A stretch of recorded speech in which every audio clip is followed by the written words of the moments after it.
بسم اللہ الرحمن الرحیم۔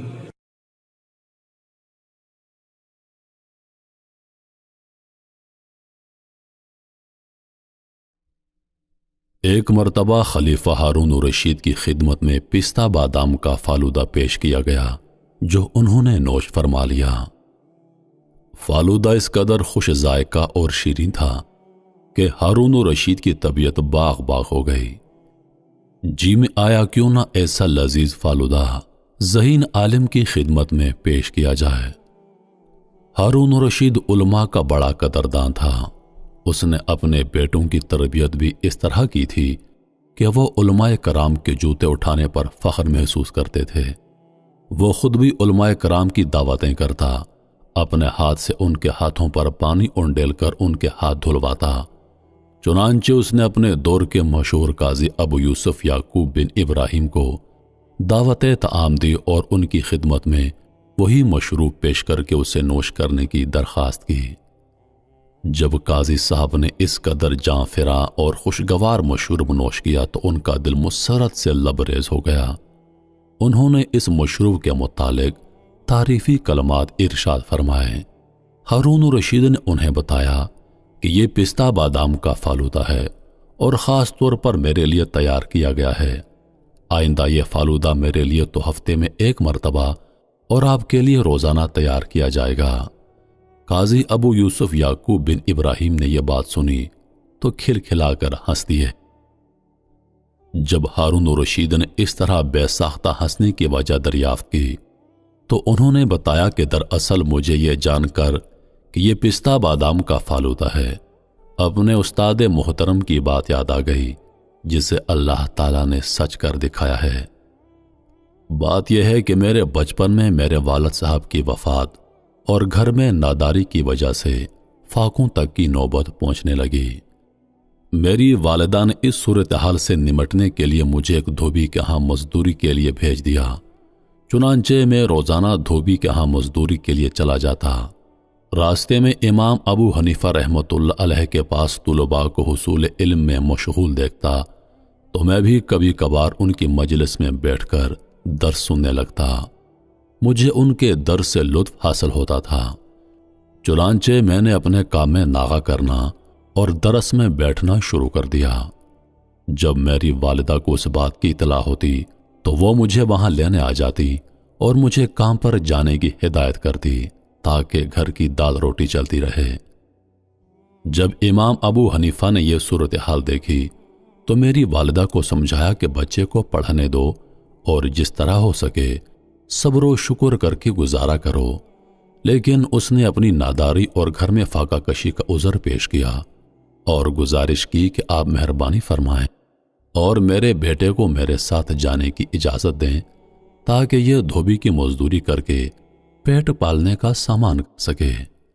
چنانچہ میں اس کے ساتھ چلا گیا اور سارا دن دھوبی کے ہاں مزدوری کرتا رہا۔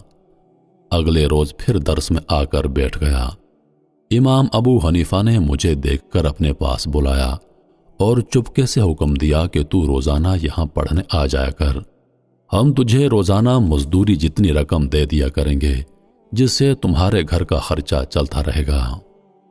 چنانچہ چند روز ایسا ہوا تو وہ دھوبی سیدھا ہمارے گھر پہنچا اور میری والدہ سے کہنے لگا، بی بی آپ کا بچہ کہاں پر نہیں آ رہا، اگر میں نے کوئی دوسرا بچہ رکھ لیا تو ناراض نہ ہونا۔ یہ سن کر میری والدہ پھر حضرت امام ابو حنیفہ رحمۃ اللہ علیہ کے پاس گئیں اور دھوبی کی بات بتائی اور مجھے اپنے ساتھ لے جانے کی اجازت طلب کی۔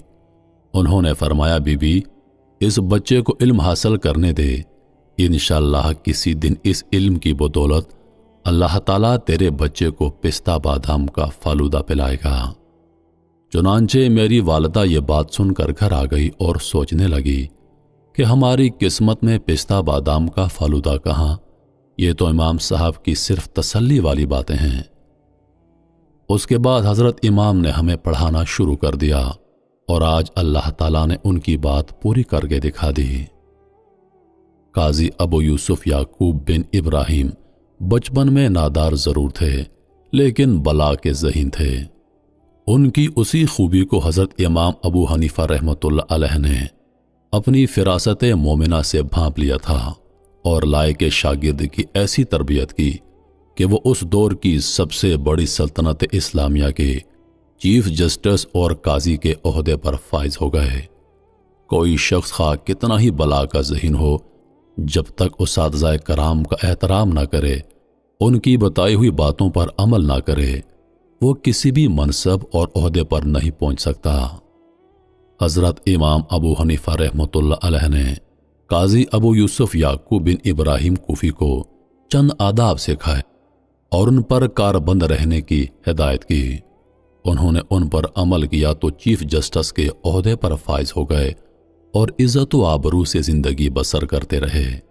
وہ آداب یہ ہیں: لوگوں کے سامنے گفتگو نہ کرنا جب تک وہ خود تجھ سے کوئی بات نہ پوچھیں، نوخیز لڑکوں سے گپ شپ نہ کرنا کیونکہ وہ فتنہ کا دروازہ ہیں، نہ سیر سپاٹے اور گھومنے پھرنے کے لیے بازار کا رخ کرنا، اپنے سے بڑی عمر کے ان پڑھ لوگوں میں شامل ہو کر راستے میں نہ چلنا کیونکہ اگر تو ان کے پیچھے چلا تو تیرے علم کی توہین ہوگی، اور اگر آگے بڑھا تو تجھے بے ادب سمجھا جائے گا کیونکہ وہ عمر میں تجھ سے بڑے ہوں گے۔ کثرت سے نہ ہنسنا کیونکہ اس طرح دل مردہ ہو جاتا ہے۔ راہ چلتے وقت دائیں بائیں نہ جھانکنا بلکہ زمین پر نظر رکھنا۔ کسی کے سامنے اپنی تنگ دستی کا اظہار نہ کرنا۔ کنجوسی اور بخل سے بچنا کیونکہ اس سے مردانگی ختم ہو جاتی ہے۔ اس دنیا کو حقیر سمجھنا جو اہل علم کے ہاں حقیر ہے۔ جائز کاموں میں روپے پیسے کے معاملے میں کنجوسی مت دکھانا۔ باہمت انسان بننا کیونکہ کم ہمت انسان کی کوئی قدر نہیں ہوتی اور وہ لوگوں کی نگاہوں میں گر جاتا ہے۔ جو مسلمان تجھ سے مشورہ کرے تو اللہ کی خوشنودی پر نظر رکھ کر اسے صحیح مشورہ دینا۔ لوگوں کے راز فاش مت کرنا۔ بادشاہ یا امیر آدمی کے پڑوس میں گھر مت خریدنا۔ اپنے پڑوسی کے عیبوں پر پردہ ڈالنا کیونکہ یہ بھی امانت ہے۔ خواہش پرستوں کے پاس دعوت الہی کی نیت کے بغیر مت بیٹھنا اور گالی گلوچ مت کرنا۔ اپنے طور طریقے اور اپنی دنیا پر مطمئن مت ہونا کیونکہ اللہ تعالیٰ نے ان سب کے متعلق پوچھنا ہے۔ ہر مہینے چند دنوں کے روزے ضرور رکھنا تاکہ دوسرے بھی تجھے دیکھ کر روزے رکھنا شروع کر دیں۔ نمازوں کے بعد اللہ کے ذکر، شکر اور تلاوت قرآن پاک کے لیے وقت ضرور نکالنا۔ اس نیت سے لوگوں میں اللہ کا ذکر کثرت سے کرنا کہ وہ بھی تیری پیروی میں کثرت سے ذکر الہی کریں۔ گفتگو کے وقت منہ پھاڑ کر بولنے اور آواز بلند کرنے سے گریز کرنا کیونکہ یہ انداز قلت عقل پر دلالت کرتا ہے۔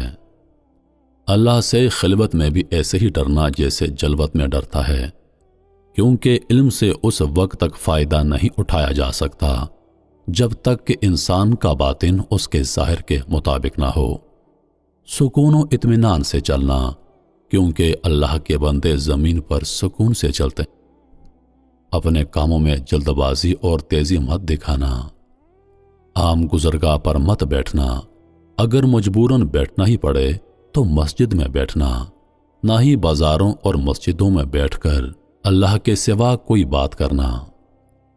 جب بادشاہ تجھے کسی منصب پر فائز کرے تو اس منصب کو اس وقت تک قبول مت کرنا جب تک تجھے یقین نہ ہو جائے کہ اس نے محض علم کی بنا پر تجھے اس منصب پر فائز کرنے کا پروگرام بنایا ہے۔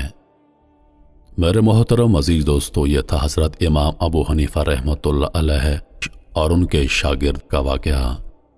یقیناً کوئی بھی انسان کسی منصب پر ایسے ہی فائز نہیں ہوتا۔ اللہ پاک کسی انسان کو جب بلند مرتبہ عطا فرماتا ہے تو اس کے پیچھے کئی باتیں ہوتی ہیں جن میں آداب سب سے اول ہیں۔